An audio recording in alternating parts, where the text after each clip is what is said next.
Hey there, everybody. It's your host, James Donnelly, as always, for another edition of the Shadow Gallery. And I would normally say it's time for new comics, bitches! And it is, but it's going to be kind of doled out over the course of the next couple of days, as opposed to doing it all in one night. The reason for that being my schedule has been reduced as of late, and all the comic books that came out last week. Anyway, but I promised that I would devote an entire 15-minute segment to one comic, and that is ultimately my book of the week from last week, and that was this. Secret Six, number 36. The reason that this is book of the week is not only because it's great, but also the reason that I'm dedicating this whole 15 minutes is because this is the final issue. It's very sad to me that this series is a casualty of the DC relaunch. It's another reason for me not liking the relaunch. And since there's going to be a Suicide Squad with the relaunch, one must assume, therefore, that Secret Six is, if they do start it up again, it's a long way off. Why they would axe a series that is so kind of universally beloved is beyond me, quite frankly.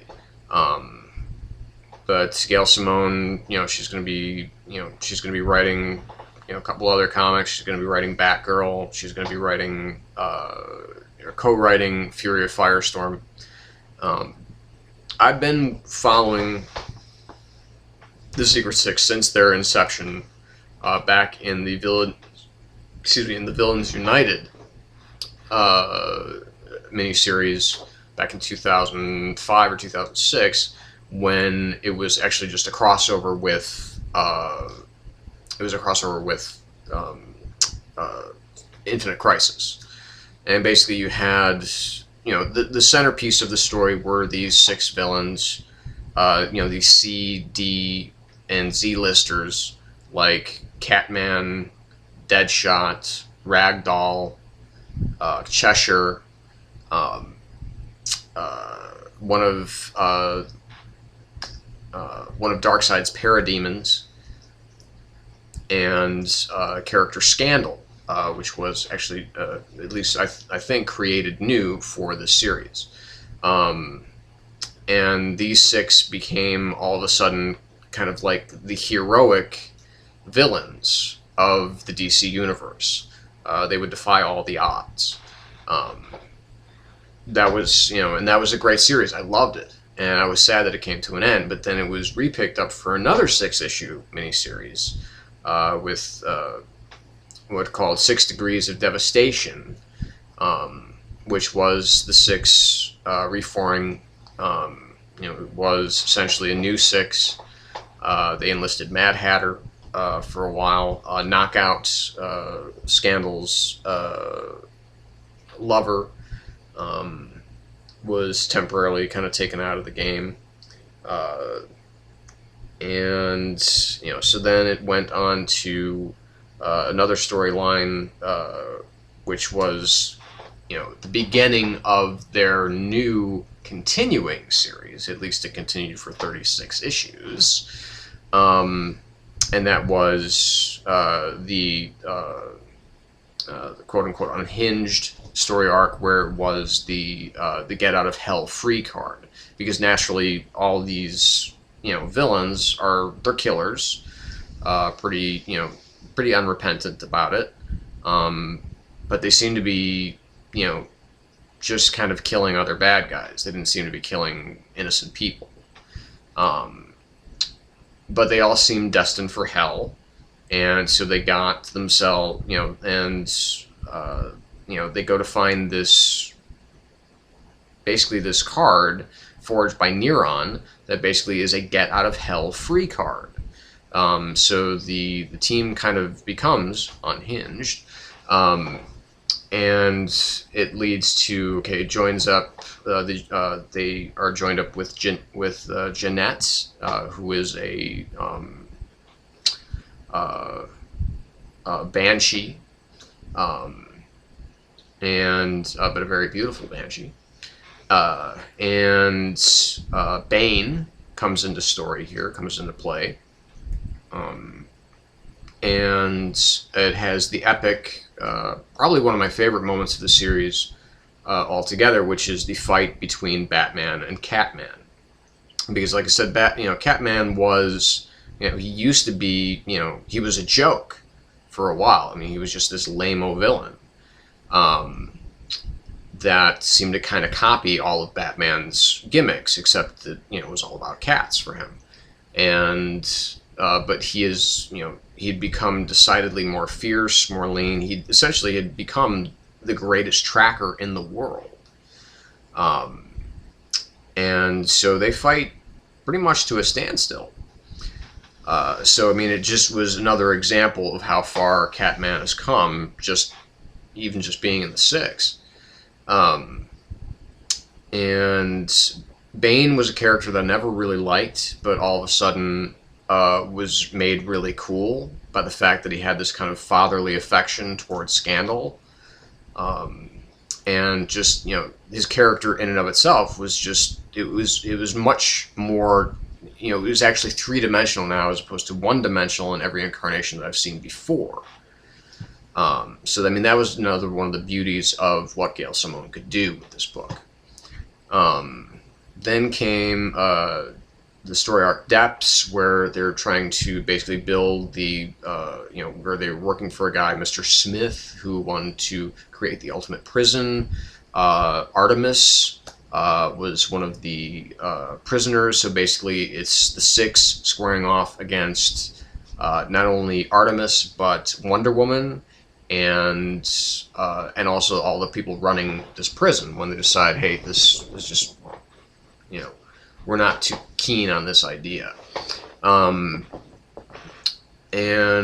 they had, then they had Danse Macabre, which was basically the Secret 6 versus the Suicide Squad. Basically, Waller captures Deadshot. We get an origin story of Deadshot.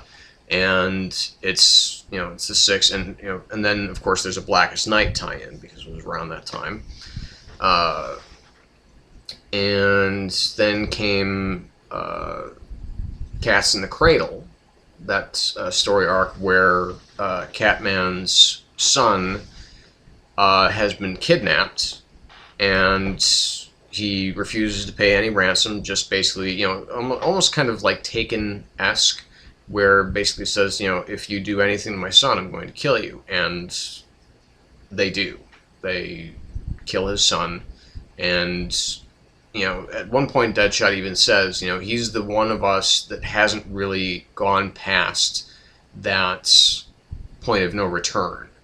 And he definitely does in that arc. And it was horrifying, and it was brilliant, and it was wonderful.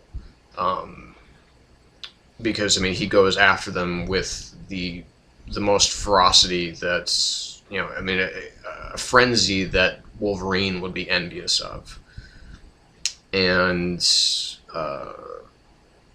that kind of, it took the team in kind of a different direction. And, of course, there was some backstory about Catman in there, too, about his father, his abusive father that killed his mother.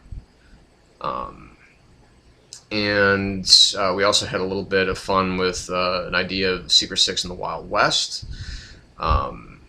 Then we had, they went to Skartaris, which is basically Warlord's, the character of Warlord, his, home. But the Secret 6 is actually split off into 2 separate teams, one run by Bane, one run kind of by Scandal. And then, that was the kind of the jumping on point for King Shark, which has quickly become a fan favorite character now. And then recently we had, Ragdoll actually, went to Hell with with the card, and kind of was one of the rulers there. And so the Six kind of fought amongst themselves and fought a demon onslaught to free Knockout from hell. And meanwhile, there's this creepy serial killer dude that was going to hurt Liara, which is Scandal's new girlfriend. She's a stripper. Weird psycho, like religion guy who, the things that make the series wonderful are not just the great writing, the great art by people like Eaglesham and Nicola Scott or Nicola Scott, however you want to pronounce it, and Jim Calafiore, who's my favorite artist of all of them. But it's humor. It's very, very dark humor, I should say, mostly by Ragdoll. But just the strength of the characterization, the stories, and ultimately the characters themselves. They're what really propelled this great series. Like I've been saying, it's the best of DC's team books, one of the best team books ever, and of course it has to end. Now with Secret Six number 36, we have basically the finale of not just the comic, but of the arc in which Bane has basically taken the reins, and said, you know what we're going to do now, I am going to finish what I started back when I first came to the comic books, and I'm going to break Batman. And I'm going to break him by breaking the people that he loves. So they basically, they're going to go after, Red Robin, they're going to go after, Oracle, they're going to go after, everybody except Huntress. Huntress is off limits.